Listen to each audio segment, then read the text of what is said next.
Welcome to the Ask the Experts podcast. Here's Curran Bhatia. I am Curran Bhatia, and this is Ask the Experts. Last week, I spoke to the boxing journalist Dan Rafael. He's been in boxing for 2 decades, started out at USA Today, and then, of course, the long run at ESPN.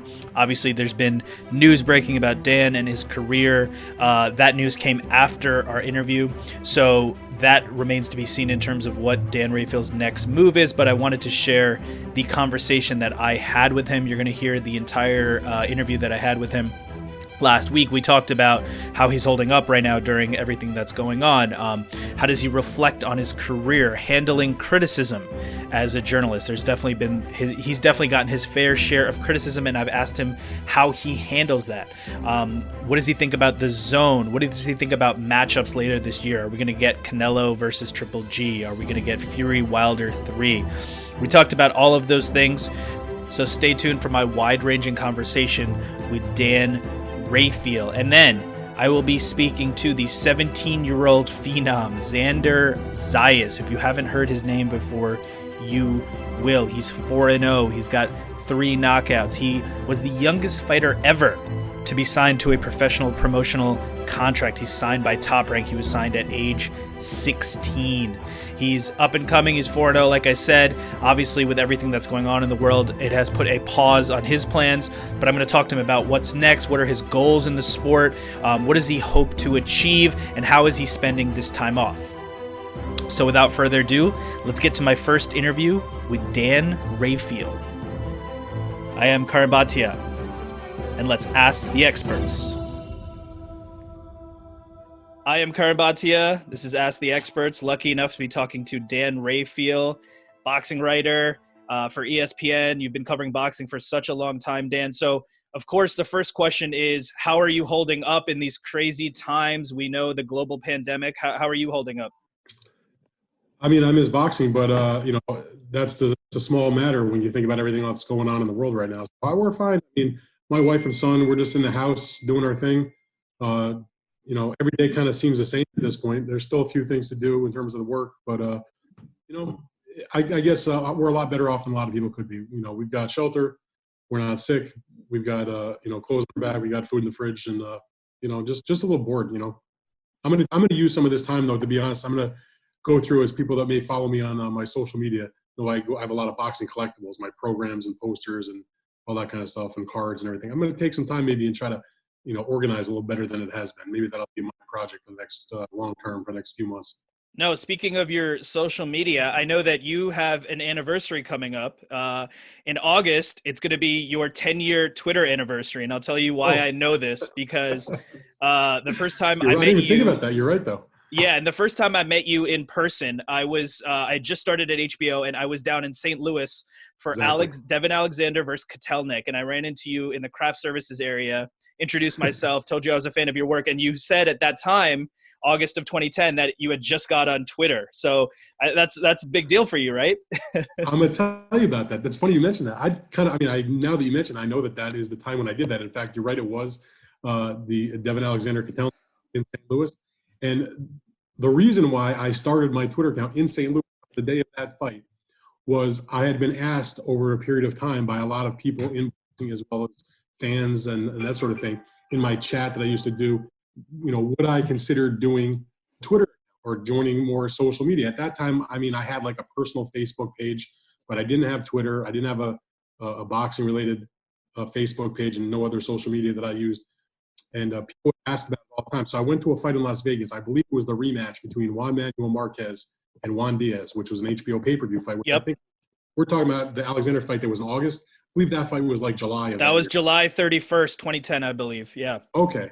So one of the days at the Mandalay Bay, I was in the media center. And I really didn't know what Twitter, what it was about so much. I didn't follow it, didn't use it. A lot of people that are on it. But one of the guys that worked the social media for HBO was in the media center. He's like, come over and I'll show you what it's all about. So he put out a message to the folks that followed the HBO Twitter at that time. Hey, I'm here with Rafael in the media center for the fight. You got any questions for him? okay. So like we waited like, a minute, and like all of a sudden like a bunch of questions popped up. And so we did like a mini chat, so to speak, right there in the media center. And he's like, you really should join. I was like, that's a pretty good idea. I'll think about it. Now that event in St. Louis. Right. So before the fight, like the Friday night, I go out to eat dinner, me and Max Kellerman, who was there working the event as an HBO commentator. Max and I have been good friends for 20 years practically. So we go out to have dinner that night, and Max is on Twitter. He had a lot of followers. I don't remember what it was, but he's like, "You really join this.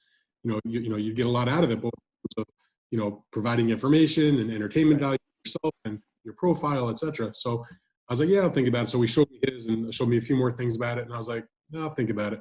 You remember in that weekend, it rained that Saturday of the day of the fight, pouring rain. I was looking forward to spending some time that day, kind of seeing the sights of the city and taking a walk around St. Louis, and really couldn't really do much because it was such terrible, terrible weather. So while I was sort of hanging in my hotel room, kind of bored, I was like, let me see what this Twitter's all about. And I went on that afternoon. I created my Twitter account, and I told Max, I like texted him or emailed him or whatever. I told a friend of mine that had a sports radio station in St. Louis, Bernie Nicholas, who worked also as a columnist for the St. Louis newspaper. And I said, hey guys, I just started this. And I guess they retweeted it or let people know. And so within a couple of hours, I all of a sudden had a couple of hundred followers. Like, oh my God. By the end of the night, I had or the end of the weekend, I probably had like over 1,000. This is unbelievable. And started it. Then there you go. And the rest is history. The rest is history. You now have over 200,000 followers. I'm almost sure 250 at this point, or 240, something like that. There you go. And I'm sure every time there's a big fight, more and more people start to follow you. So that is one thing that I feel like you've been able to do really well as a boxing writer, is engage with fans, right? You're able to chat with them on Twitter. And when I told people that I was going to be interviewing Dan Rafael, you can guess the first question everyone had was the chat. How do we get the chat back? What do we do? So I understand it's obviously not your decision, Sure. The boxing chat. And just for anyone who may not know, the boxing chat, Dan used to do a weekly boxing chat. Fans could chime in. It was actually a great place to learn about boxing news, rumors, things like that. I'm sure you've gotten this question so many times, but is there any way to get the chat back, even in a different form? Anything we can do? I mean, I've thought about bringing it back, just like doing it within the confines of like my Facebook page or Twitter. But in terms of like on the official site, it's no longer, it doesn't exist. And the reason is not because they didn't like it or it was no good or people didn't join it. Remember, for a long period of, first of all, I did chats at USA Today even before I was at ESPN that proved to be somewhat popular. I didn't do it quite as regularly. I didn't do it necessarily once a week, but I did it every couple of weeks or certainly before a major fight. At ESPN, it was a weekly thing, and I really enjoyed it. And people think like I was getting paid extra money to do it or I was doing it. That is just not true. I did it because I liked it. I had a good time. It was enjoyable. I would do it for several hours every Friday as long as I could squeeze that in. What happened is the software that the company used to support those chats, because if you recall, for a long period of time, it wasn't just the boxing chat. There was other writers. Oh, there was tons, yeah. Of course, they did them in all kinds of different things. Not to mention in other sports and boxing in particular, say for example, there's a pay-per-view fight or there's some big fight on one of the networks. Their PR folks would get some of the boxers to do their own chat, and we'd have like a 20-minute chat with Manny Pacquiao or Oscar De La Hoya or whoever it was that was in the big fight of that week. That software was no longer being used or supported by the company, and one by one they went. I was able to maintain it the longest because I was the most into it, I guess. And by the time it was over, mine was the last one standing. And then eventually the software just wouldn't work anymore and no one was there to support it. So it just went away. And, I had a blast doing it. And, maybe sometime in the future and in some place we can, rekindle it. But we'll all of us have our good memories of Pay the Man Shirley on Friday afternoons. Yeah, I mean, there's so many inside jokes that came out of it. Hopefully, we can bring it back in some way. So let me ask you this: we talked a little bit about coronavirus. Obviously, that's on everyone's mind because it's disrupted the world of sports that we know. UFC, I think the latest news is Ferguson versus Gaethje is happening April 18th.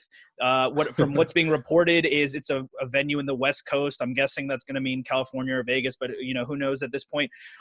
What do you think about that? Do you think that Dana White and the UFC should move forward with an event on April 18th? I'm not one to get into their business. I don't know exactly what they're planning. I'm pretty sure it won't be in Las Vegas. I mean, I have spoken during this whole situation to Bob Bennett from the Nevada Commission on a multitude of topics, and I don't see the Nevada Commission an event in combat on April, I believe, 18th, is it? I think it was April 18th.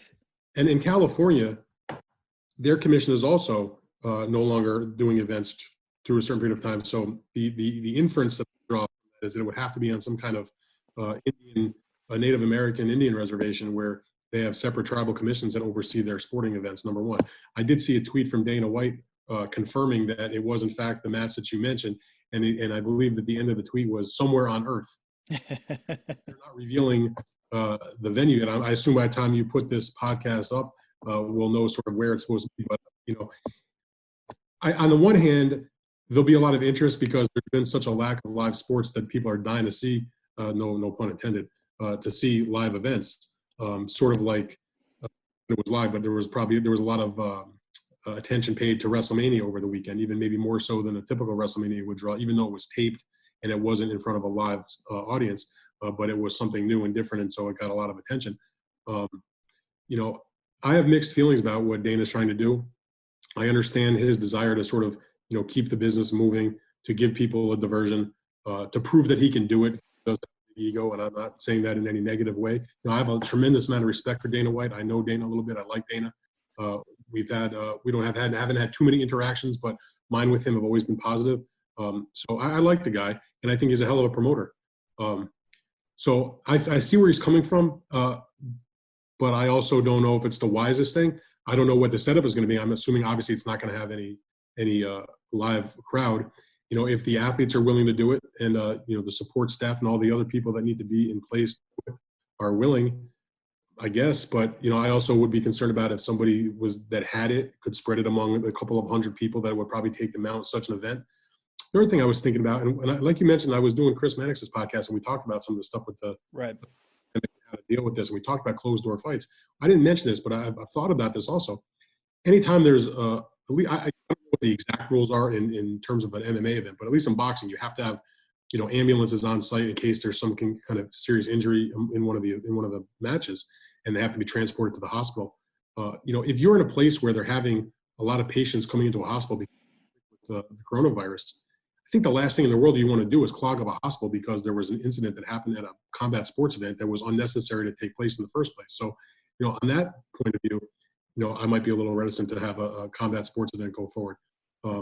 So I guess we'll have to see where they put it, under what exact rules and regulations they're going to do it on. So I personally am not a fan of them going forward with it, but I understand where Dana's coming from, and like I said, I have a lot of respect for him. Yeah, I mean, there really is two sides of it. One is, like you said, you don't want to clog hospitals or create more safety concerns. Now, if there is a way to somehow do it safely, and you're able to give entertainment to fans who are so lacking entertainment, help people who are at home have some kind of escapism, so there's really two sides of it. So I wanted to ask you too, of course, with what we're dealing with, I did some research. I looked up, like, during the Spanish flu, there actually were boxers who fought at the time. There's been things throughout the years. Boxing's been around for a long time. You've covered it for a few decades. Have you ever seen anything like? Not a few. There you go. Sorry, a couple decades, I should say. Have you ever seen anything close to this disruptive? I mean, we know that during 9/11, Hopkins, Trinidad was scheduled, but that was moved 2 weeks later, so that wasn't too bad. I mean, this has to be obviously above and beyond anything you've ever seen in terms of disruption. Oh, without question, no question about it. You mentioned the Hopkins and Trinidad fight. That fight was supposed to take place on September 15th at Madison Square Garden. Matter of fact, 9/11 happened. I was supposed to go to New York City to cover that fight on 9/12. Obviously, the fight was postponed, but it did get 2 weeks later on the 29th. Some people think maybe it was a little bit too quick after 9/11. I was there, and it was one of the most memorable things I've ever covered, just in terms of the atmosphere. It wasn't the greatest fight. It was a brilliant performance from Bernard Hopkins, the way he took apart Felix Trinidad. But, I have vivid memories of being in New York in that time right after 9/11. This is a lot different than that, because as terrible as what happened on 9/11 was, and it's, a horrific situation, obviously, the direct impact, the lives lost, the city impact, it was just one city, basically, and then of course we had, I'm in the Washington DC area. We had our own situation here because one of the planes was flown into the Pentagon. Folks that died in the field in Pennsylvania. But in terms of the traumatic events of the city, it was basically confined to New York. not the rest of the country. This is totally different. This is the entire world, not just the United States. So as that was, like you said, it was a huge fight. It was postponed for only 2 weeks. The fight did happen. I think it did help in the larger scale of things to help bring normalcy back to New York City. As emotional, as sad as that night was, people don't really know how to react. If they should cheer, if they should clap, if they should cry. It was a weird feeling the whole time. But there's never been anything disruptive like this in all of sports, regardless of it's boxing or some other sport. You talk about like an NFL or baseball or basketball or hockey. They've all had work stoppages that have disrupted seasons, canceled seasons. I was a young journalist in boxing, but working in a daily newspaper as a desk editor and a general assignment reporter. When the World Series was canceled, in I believe it was 1994, that was disruptive. But this is totally different because that's not just one sport where they screwed up the baseball postseason. This is every single sport that exists in the world, from the biggest sports there are, like the NBA and MLB. Now there's the disruptions are going to come to the NFL, whether it's the draft situation or are they going to be able to start training camps on time, all the way through every other sport you can think of. So we've never seen anything like this, period, not even close. No, I totally agree. I said this on the debate show I'm on, Standing 8 Count, where that boxing's never really had an off season, and now we're dealing with an off season. Of course, every other sport is also dealing with it at the same time. So obviously, people are using this time to catch up on things, maybe organize some things at home, things like that. Are you using this time to reflect on your career at all? Like we said, you've been in this game for 2 decades. You've had remarkable consistency. So are you using this time to reflect on everything you've done, and how have you been able to just be so consistent with your work and your boxing reporting? I can't say I've reflected on it. I mean, I've just sort of tried to do my daily activity the way I normally would. I mean, I actually have, even though there's no fights going on, no business being done in the sport, there's really no news happening, but there have been a few things to write. We have come up with a few things. Like, I'll give you an example. Like, one of the things I have worked on over the last, probably week and a half or so is, like you mentioned, there is never an off season of boxing. I've always viewed the off season of boxing as basically like, the second week of December till about the second week of January. And even last year, exactly, some of the big promoters did fights at the end of December. There was really no off season, but this is the first time where there's ever been several weeks in a row with literally no fights of consequence pretty much anywhere in the world. So what we decided to do was take a look at all the different weight classes and do what we call division resets. Do 2 at a time, starting with heavyweight and cruiserweight together, 2 sections all the way down. The last one will be the 3 small weight classes. We'll put the 3 together, straw weights, junior flyweights, and flyweights anyway, and answer a series of questions about each division, like, what the biggest fights are, who's the dark, what questions do I have about that particular division. So I've spent time writing those pieces, and they've been rolling out every couple of days. We've published, at this point, I think about 4 of them, and there's still the other 4 that are, in the can. And so, that's kept me busy. Some other things that we've worked on. We're working on stories where we sort of come up with, what if there is a tournament in boxing, like we've seen the World Boxing Super Series and we've seen other tournaments over the years. If you could make a tournament without worrying about the networks that they might fight on, pick a couple of divisions that you'd want to do tournaments on. So I picked 2 divisions that I was interested in, and my colleague Steve Kim picked 2 others that he was interested in, and so we've sort of been doing stuff like that. So there's things that you can do. But at some point, you kind of run out of those evergreen topics because at the end of the day, you want to see the action back in the ring. And no, absolutely. And it's good that you're keeping busy. And like I said, it really has been a remarkably consistent career. A lot of times when you want to see a recap of a fight, the first thing people go to is that Dan Rayfield recap article. We talked about the chat. We talked about Twitter. Throughout your years, I'm just curious, for you as a journalist, how have you handled criticism from people? Has there been criticism? I know that years ago there was the Deadspin article about you, and they said something to like, the only thing that stands out about Dan Rayfield is nothing at all. Have you heard criticism, and how have you responded to that through the years? You know what? I've heard it for 20 years. Yeah. In the beginning, it would get you upset, and you get, I'd get upset about it. But it got to a certain point where you're like, you're never going to please everybody. Everybody's going to have an opinion. They don't know me. I was only concerned about, that I was happy with the work I was doing, that the editors were happy with the work that I was doing. And we're trying to be as fair as possible. And, if you quote per people, do it in context, do it accurately, and just follow the basic tenets of journalism. And if you like my opinion about something, that's, you have your own opinion. I don't, I'm not going to, belittle that. So be it. But yeah, I get criticized all the time. But, at the end of the day, when you get to a certain position in any industry, I guess, you're going to be a target for criticism. As it happens, I've worked for two very big organizations in media, USA Today and ESPN. Comes with the territory. So you sort of, you'll learn. You grow a thicker skin year by year. And so mine is impenetrable at this point.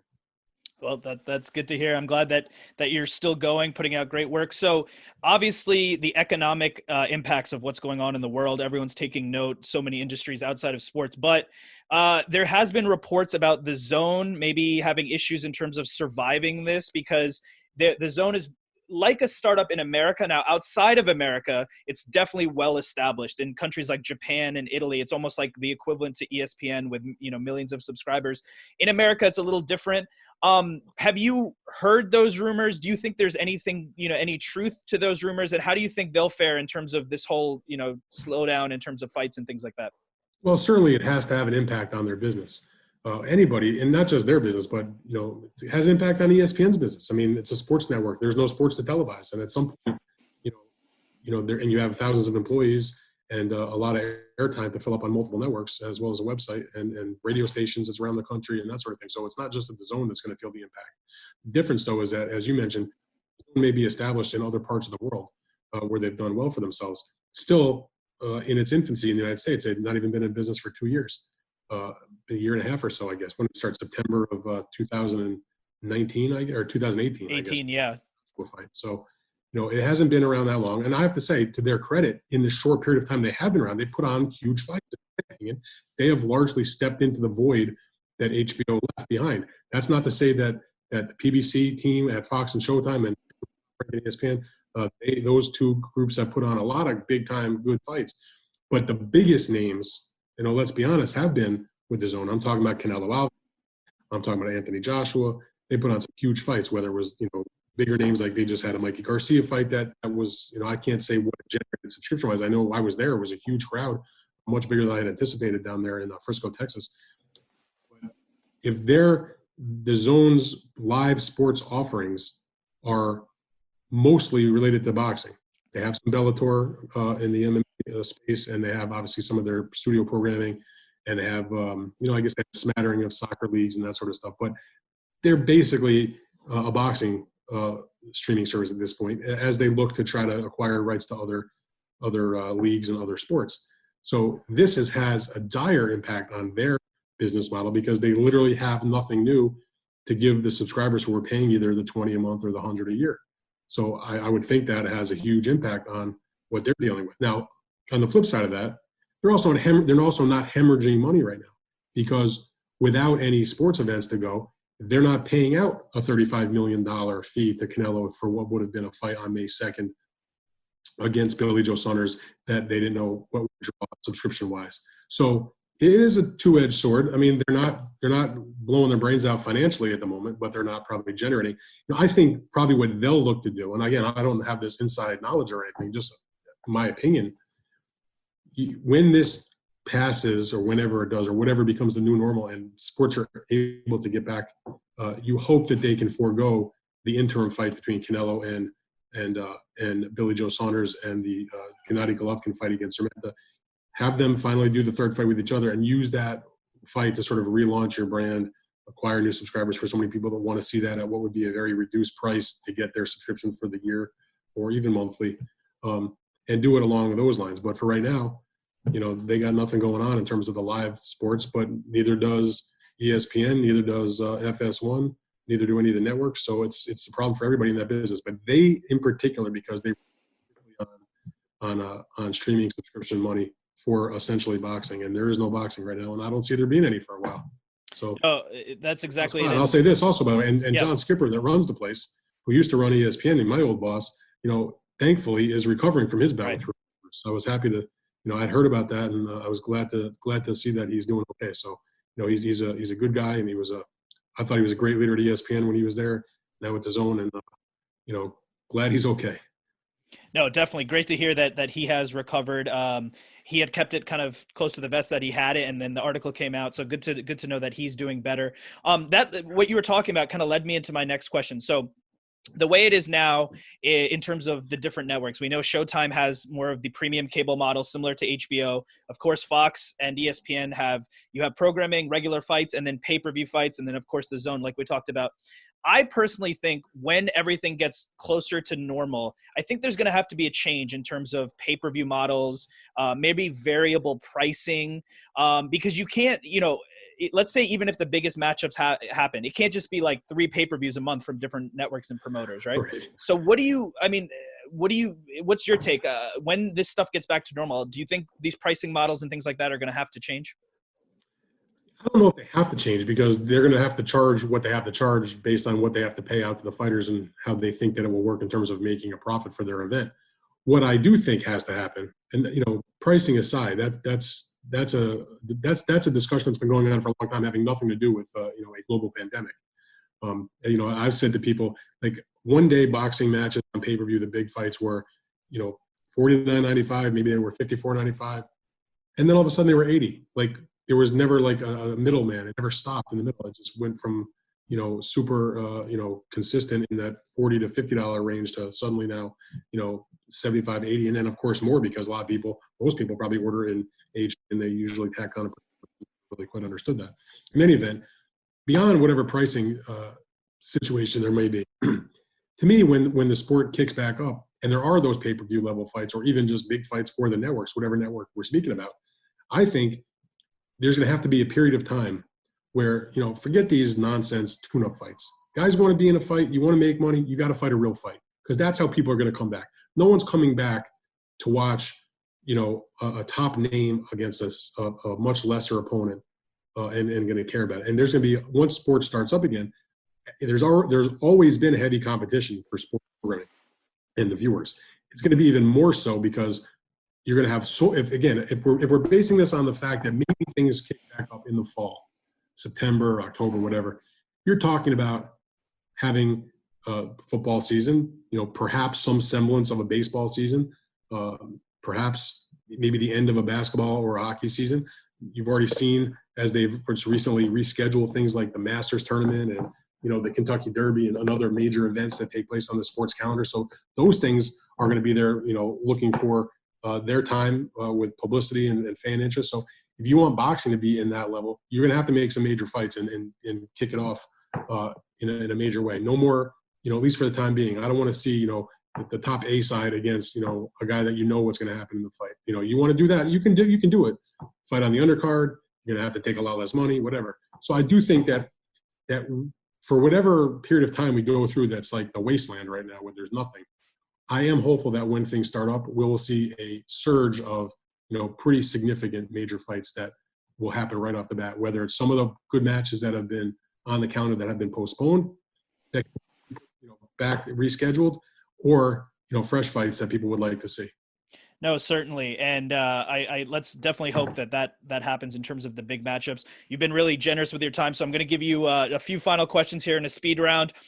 Canelo Triple G 3. I got nothing else to do, my man. I got nothing else going on. All right, great. So Canelo Triple G 3 would be one of those huge fights, and there have been talks that it would be for September. Who knows exactly when?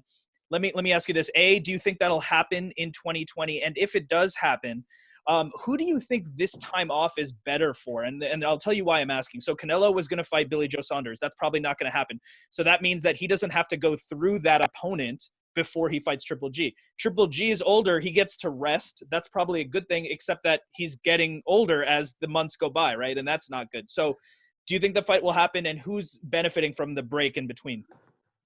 I gotta suspect that if there are fights back, any kind of normal semblance of a schedule before the end of this year, that probably would be the next fight, because for a whole variety of reasons. One, Billy Joe Saunders, having nothing to do with coronavirus, is facing a suspension by the British board for his stupid videos that were put on social media in the last week. So people don't know about that. They can just hit a quick Google and find out pretty quickly. Yep. So that may be Saunders' problem. But I think that, as I mentioned, because there's going to be an appetite for a big fight right off the bat, that would be the way to do it. So if there's big fights before the end of this year, that may be the one that happens, or perhaps it's at the early part of next year. But I kind of suspect that when the next time we see them in the ring, probably will be against each other. As far as the time off goes, you made good points about that. I don't think it has super benefits for either guy, because you want to have guys stay at least somewhat active. Golovkin's a little bit older. Maybe the time off is not a bad thing for him. But by the same token, there's the rust factor. He did come off a very, very, very difficult fight in his most recent matchup against Deverchenko. So maybe he could have used a little bit more time. Canelo, I think the quicker the fights are, the better for him, because I still think he's in his prime and still adding to his arsenal. And the more often he fights in shorter periods of time between those fights, the sharper he gets. So I guess if I had a pick, I'd say the time off is probably better for Golovkin, but I can find reasons to think that it might be the other way around. And a similar question for another fight is Fury Wilder 3. And I'll tell you my thoughts, and I'd love to hear yours. So the time off, I think, will definitely benefit Wilder, because he gets an opportunity to reevaluate things. He just lost for the first time in his career. He started boxing at 18. Now he's 34 years old, never tasted defeat. So it's the first time to kind of look back and say, this worked, this didn't, make some changes. And for Fury, on the flip side, we know mental health has played an issue, and mental health can creep up when inactivity is around. Now, we've seen him on social media. It looks like he's keeping busy, which is great, because that's what we all want to see. We want to see him healthy and keeping busy. But it's interesting, because if it was an immediate rematch in July or whatever it was, June or July, it would have been different. Now it's going to be later in the year. They're saying October. Do you think that fight will happen, and who's benefiting again from this time off? I mean, I do suspect that will happen, whether it's in October, like you said, they were originally going to do the fight July 18th, I believe, was the date that was on hold for that fight. Clearly, that's not happening. They've already said that the new date was supposed to be, again, it was never set in stone. Bob Arum and the Wilder camps have both told me they were looking at early October. Given what's happening with the boxing schedule and the other fights that are going to be going on, I'm not sure even if fights come back at that point, that we're going to be ready for a big pay-per-view fight when there's going to be so much other activity at that time. It wouldn't shock me if that went maybe even into early part of next year. I do think, though, that will be their next fight, unless suddenly Deontay Wilder has a change of heart, because he's the one that exercised his contractual right to a rematch. So I do think that fight will still be the next fight. Fury, I've seen those videos also, does seem to be keeping himself together, I saw him doing some funny workouts where he was basically, using his wife as lifting weights. One of the things Fury has said to myself and other reporters, when he's discussed his mental health, is that training helps keep him in the right frame of mind. Exactly. But it doesn't have to necessarily be training for a fight. It's just a matter of going to the gym and going through the workouts that he does, whether he's actually getting ready for a fight or not. He wanted to maintain that regularity. So I'm glad to see that he's okay. As far as the time off, I totally agree with you. The time off is probably much better for Wilder to assess what happened, to come up with what they can determine will be a better game plan. But I looked at it like this: when Deontay Wilder fought Tyson Fury the first time, Fury tried to box him, and move and use his jab and that sort of thing, and Fury couldn't win. Got a draw, even though a lot of people thought he won, but he didn't get the W. So but Wilder didn't win either. So he was not successful against a Fury that boxed against him. And in the rematch, Tyson Fury completely style and fought him, straight up, went right to him, brawled, and just tried to slug him away.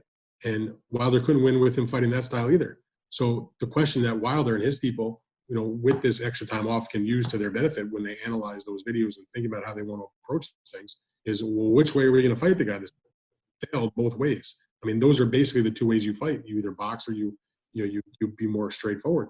But the time off probably should help him both mentally and physically.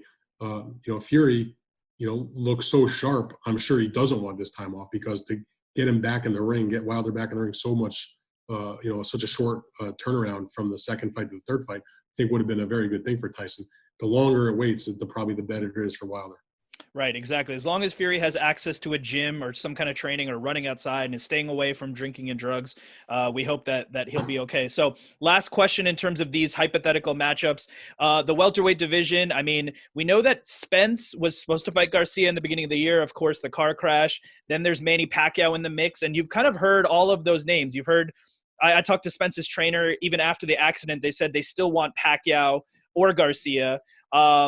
Keith Thurman wants a rematch with Pacquiao. So in terms of those matchups, I mean, which one do you think will come together for the fall in the welterweight division? In a perfect world, it would be Spence versus Crawford. But, even if we can think that that may happen sooner than later, and if there's a room for any kind of glimmer of hope, it's that when PBC and Top Rank teamed up to do the fight between Wilder and Fury on pay-per-view, if you ask people from both sides, it went very seamlessly. They worked together very well, and there was no real animosity or any real issues, completely the opposite of the way it was when they also worked together doing a fight between Manny Pacquiao and Floyd Mayweather. The people that was an HBO Showtime endeavor.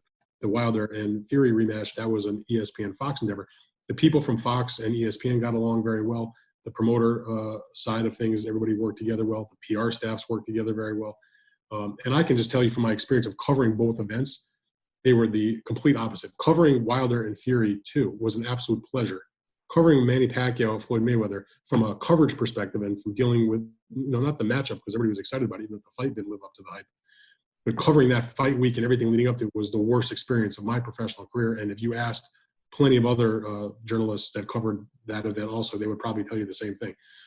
But because they worked together very well on the fight between Wilder and Fury, I'm hopeful that they can translate that to the possibility of doing a fight between Spence and Crawford. But I don't necessarily think that happens next.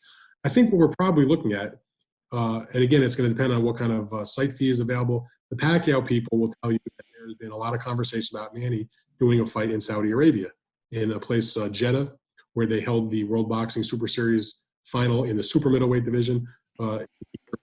Callum Smith defeated George Groves in the final to win one of the world titles.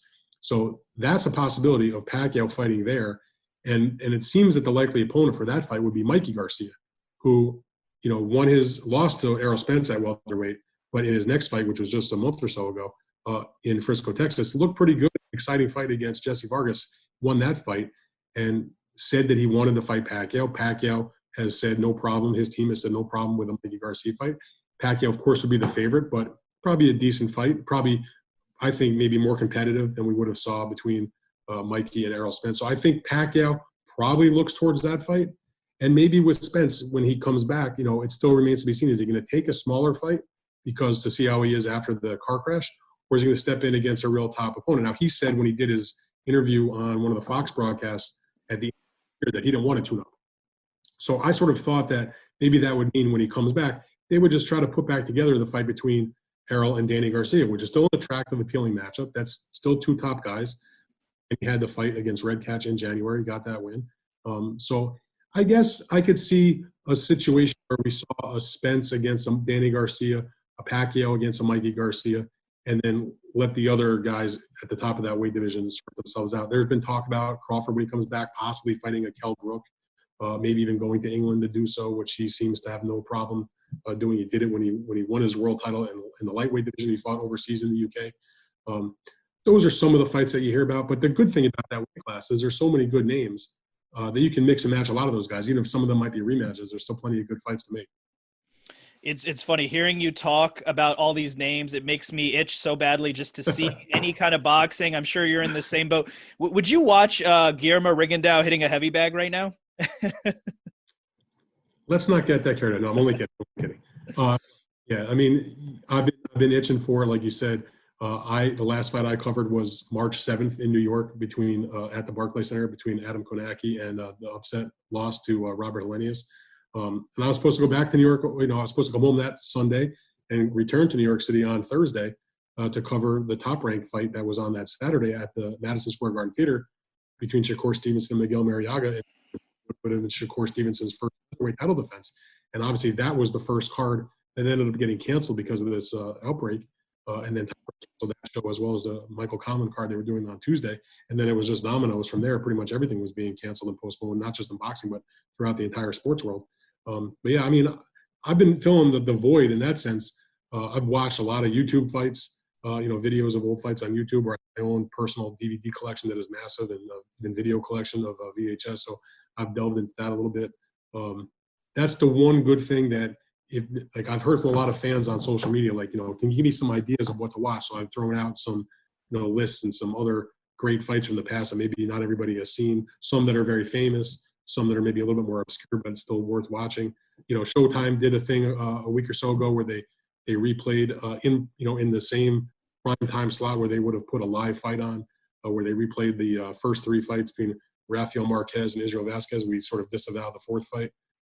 So they put those on back to back to back. I just saw an announcement from Showtime today that they're going to replay some other great fights that they've had from the past. They're going to replay to me, the all-time greatest fight ever, certainly the best one I ever covered, the 2005 first fight between Diego Chico Corrales and Jose Luis Castillo for the lightweight title.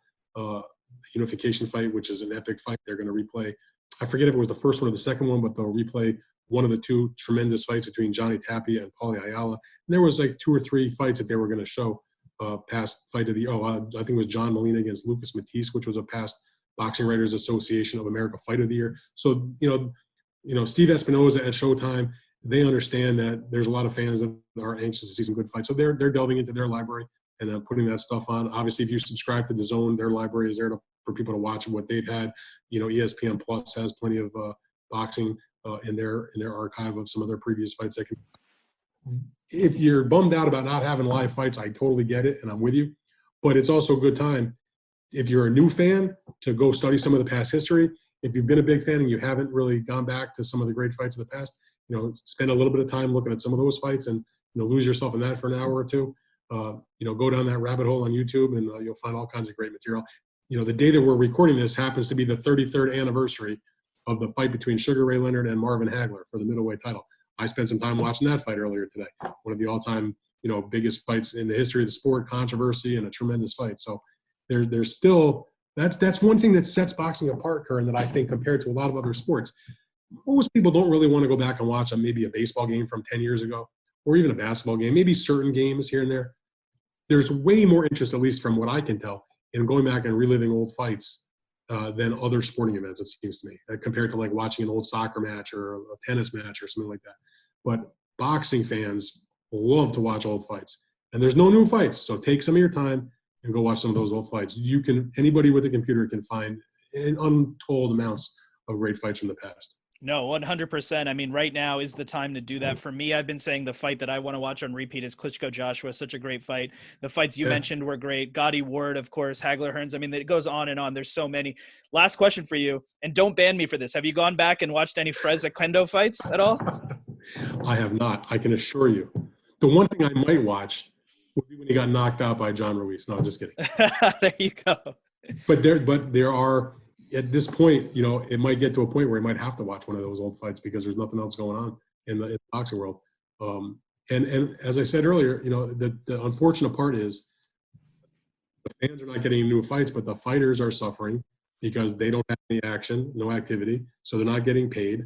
I saw some comments from a couple of fighters on Twitter about how, I think joking, perhaps half serious, this is over. How much are you going to weigh? There's going to be a lot of guys that are going to have to lose a lot of weight to make their weight for fights, when this is over with. So the fighters are in a difficult spot. Unless you're at the very elite level where you've made, huge amounts of money, like a Joshua, a Canelo, guys that are making 7 figures, which is a tiny fraction of the overall number of professional boxers. Most boxers, they can go a little ways or they fight, but with no income and no foreseeable income in boxing, it's very difficult. And by the way, the same goes for their trainers. Same goes for the folks that own the gyms. Same goes for the promoters.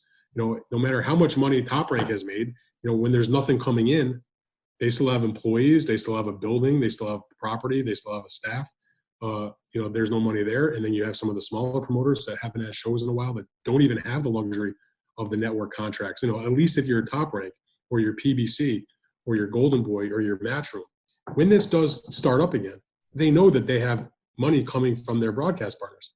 But if you're some of those smaller promoters who count on live gates from some of your shows, a Lou DiBella, a Joe DeGuardia, a Thompson Boxing, those types of promoters, you don't even have those anymore. So, you can go for a little while, but at some point, you have to put a fight on. So this is not just going to impact the fans not getting to see fights. To me, that's frankly the least of it. It's all the people that make their living in boxing when fights happen. That tragedy of this, besides the obvious, the people that are getting getting sick and dying. No, that's exactly it. If you ever look up a fight on BoxRec, if you go to that date, you can see all the other fights around the world, and there's so many fighters, so many people training, things like that, and they're all obviously having financial issues during this time. So let's hope that everything can get back to normal sooner than later. Dan Raphael, I want to thank you so much for the time, for breaking it down, for giving us something to look forward to. Hopefully, after this is all over, we can have a mythical boxing barbecue chat or something like that when everything gets back to normal. Curran, thanks a lot, my man. The great Dan Raphael there, formerly of USA Today. He was with ESPN for a long time, but the news broke this week that he is moving on to something else. We don't know what that is. I wasn't able to ask him about that because our interview took place last week before that news, but I'm sure he will end up on his feet. He's been in this game for a long time, and I want to thank him again for coming on the show. Up next, it is the 17-year-old phenom, Xander Zayas.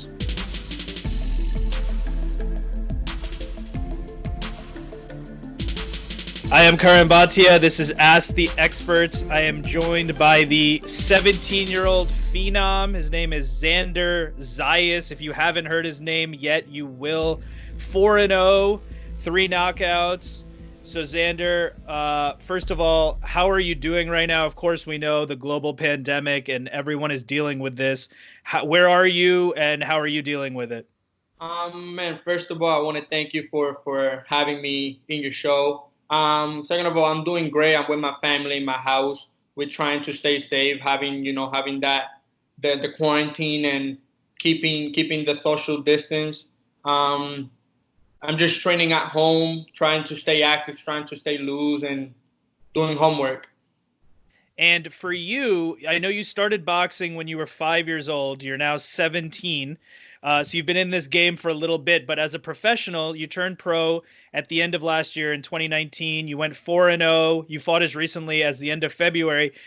Obviously people's lives are at stake here with what's going on, and that's important. But for you professionally, are you looking at this and saying, wow, I was just getting going here. My momentum was going 4-0 in the matter of a few months, and now obviously everything's halted. I was a little sad because, again, I love to be in the ring. I love to do what I do. That is to box. And I was a little sad, but at the same time, I understood the situation, and I knew it was better for not just the public, but for all of us. And it was the best decision, But I was sad. I was really sad. And you said that you are staying in shape, right? Training. So let me ask you this. Obviously, what you're doing right now is probably different than what you would do in a regular training camp. I doubt you're sparring and things like that. So what is your training like right now? Right now, I'm just trying to keep the cardio up. I'm running every day, doing my push-ups, my sit-ups, my jumping jacks, jumping the rope, just doing my shadow boxing. Just trying to stay active and try to be technically sound. So when I get back to the boxing ring, I'm not rusty or anything. I still have the flow and everything is ongoing. And so let's say, eventually, hopefully things get back to normal sooner than later. When they do, how long do you think it'll take you to be ready to actually get in the ring and fight? You're going to need a proper training camp, right? So how many weeks do you think that'll be? I'll say 3 to 4 weeks. I should be more than ready to go. Again, I'm staying active at home, staying loose, and once this thing is over, which I hope is really, really soon, and they give me a day, I should be ready within 3 to 4 weeks. And it remains to be seen when boxing will be back. It remains to be seen when a lot of sports will be back. One sport that is moving ahead in 10 days, there's going to be a UFC event somewhere. It seems rumored to be in California. We're not sure yet. What do you think of that as a fighter? If you were given a date, do you think this is an appropriate time to fight, or would you say, hey, let's wait until everything kind of gets closer to normal? Yeah, I'll say I'll wait till everything kind of gets close to normal, because right now there's no point on risking your health for a fight. I mean, I know we love the sport of boxing and the sport of combat sports, but at the same time, it's your life in danger, And I believe you got to take everything step by step and not rush anything. I mean, I know I will be able to fight maybe by the end of this year, maybe by the beginning of next year. Whenever it's done, I will be able to fight, and I'll be able to enjoy and do what I love once again. But again, I don't want to rush it. I don't want to, I don't know. I don't like that idea of the UFC having a fight maybe in 10 days in, they said, in Iceland or something, or LA or something. I can't, kind of say I would do it, because I wouldn't personally. And for you personally, you have a long way to go. So there's obviously no rush in your career. 17 years old. You were signed by Top Rank when you were 16 years old. So you were the youngest fighter ever to be signed by Top Rank. And Top Rank has been around forever. They've had the best of the best fighters, as we know, Pacquiao, Cotto, on and on and on. What does it mean to you that they went to you and you were the youngest fighter they've ever signed? What does that mean for you? It was an honor. It was a dream come true. It was something that I always looked up to, sign with Top Rank. It didn't really, I wasn't looking forward to be the youngest ever, but now that I had the opportunity to be the youngest ever, I was really, really proud of myself and really, really thankful and just honored to be called the youngest ever and to sign with a great promotional company like Top Rank. And normally fighters at your age, they may be training for the Olympics. They may be in the amateurs. So why did you decide to forego those and turn professional at such a young age? So the AIBA cut the age for the Olympics. Now you have to be 18, I believe, 18 or 19. And I wasn't gonna make it because of the age. I would have to wait for 2024. And the opportunity with Top Rank was there. I think me and my team and I did an excellent choice and went with Top Rank. Started my pro career early, and I think it was the best decision. But that's why I didn't go to the Olympics, because of the cut of the age. And would you have the opportunity, if you wanted to, be professional until you're 18 or 19 and then go to the Olympics and then come back to being a professional? Or now that you're a professional, that's kind of the way it's going to be moving forward? Yeah, I think now that I'm a professional, I want to stay as a professional, just keeping in the professional rankings. I think going back to the amateurs is kind of like changing my style again to the amateur style. So I believe I'm gonna stay as a professional fighter throughout, till I retire. And there have been fighters who have had success turning professional at young ages. Manny Pacquiao became professional at a young age. Canelo Alvarez, I think, was 15 or 16 when he turned pro. And these guys are obviously been legends in our sport. Who do you look up to? I know you're Puerto Rican, so I'm guessing Miguel Cotto, Felix Trinidad are names that inspire you. Who's your role model in this game? Who do you want to be like? I want to be like Miguel Cotto, Andrew Ward. They both great fighters in and outside the ring. I also look up to Terrence Crawford, great guy. They all show me a lot in the boxing world and outside, just to be a great man and just to be the best that you can be. So I think those are my role models. But my favorite boxer in the history of boxing for me is Miguel Cotto. That's the one I really grew up watching. And of course, Miguel Cotto, just such a legend in Puerto Rico, such a legend in our game. Stylistically, you're 4-0 with 3 knockouts, so you have a high knockout percentage as of right now. Also, your fights are right now 4-round fights, so it's harder sometimes to get the knockout because you don't have as many rounds to do it. What is your style? Do you like to go for the knockout? Are you more technical? What's your style, and who are you comparable to in the ring? Well, I never look for the knockout. I think if the knockout is going to get there, it's going to get there either way. I don't go in the ring looking for a knockout. I go in the ring to follow the game plan and get the W, But I'll say my boxing style, I like to move. I like to use my legs. I like to use my boxing style. Punch in my distance, put combinations together, put power punches in between those combinations, and use my defense skills to avoid punches. And at 17 years old, right now, you're fighting at welterweight. Do you hope to stay at that weight? I'm sure you're young, you're still growing, getting bigger. You may, put on more weight as you go along. What's your plan in terms of weight class? Right now, I'm making 147 really, really easy. it's not a problem making it. For now, I think I'll stay at 147 for the longest that I can. I mean, I'm feeling comfortable at the weight. I'm eating healthy. Me and my team, we're doing a great job. Perfecting Athletes doing a great job with my diet and my cutting weight. Right now, I just feel awesome at 147. So I'll stay at 147 for the longest I can. And in terms of your career, I mean, what are the next steps for you? Because we said you started boxing at age 5. You're pro already at 17.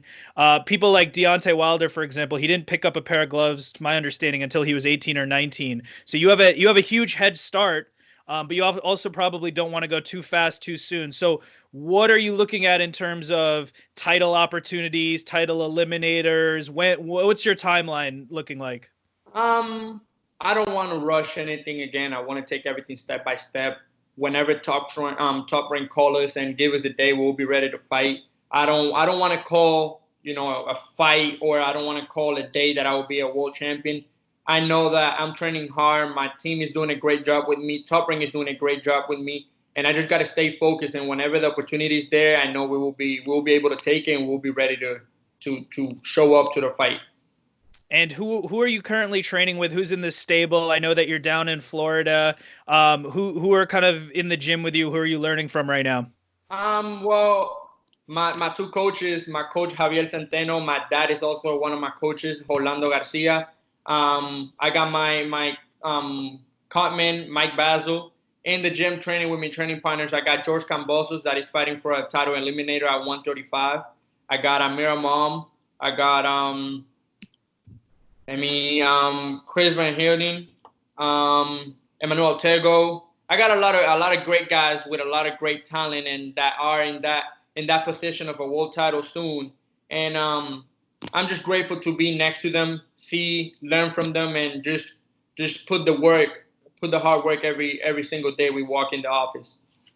And those are definitely names that we've heard of in boxing. So it sounds like you have a good team around you. When you look at the welterweight division right now, there's so many names. There's Crawford, Spence, Pacquiao still in the mix at 41 years old, Keith Thurman, Sean Porter. I mean, it goes on and on.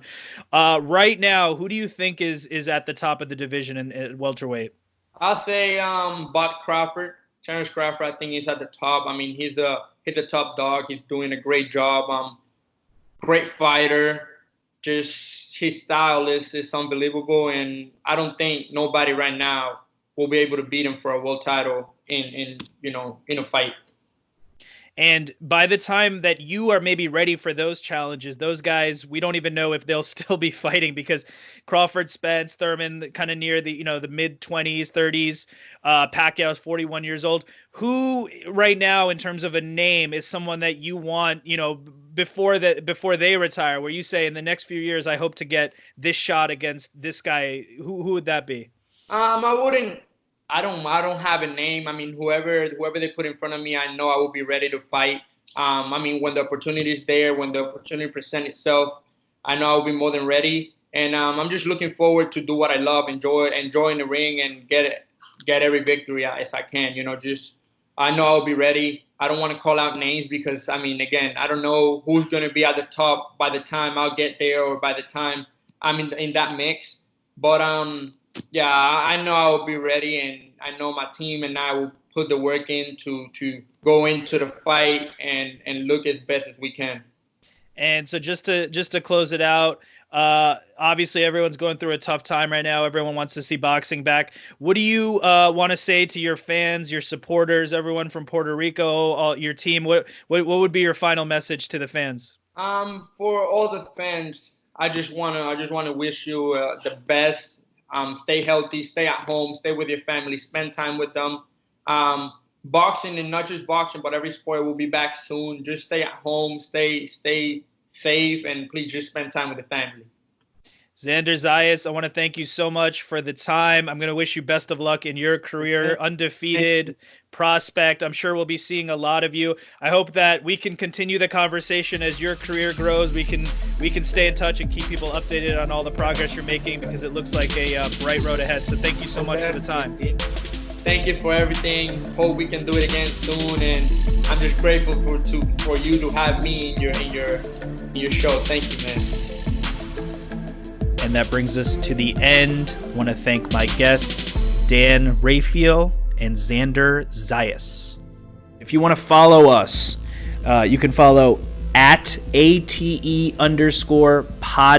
That's on Instagram and Twitter. If you want to follow my personal channels, it's at CurranBhatia on Instagram and Twitter. That's at Curran Bhatia on Instagram and Twitter. Please subscribe on YouTube, youtube.com/Curran Bhatia. Please check out our show on iTunes. Hit subscribe. Give us a 5-star review. If you want to email the show, it's asktheexpertspod@gmail.com. This is Curran Bhatia signing off for Ask the Experts. Thank you for listening.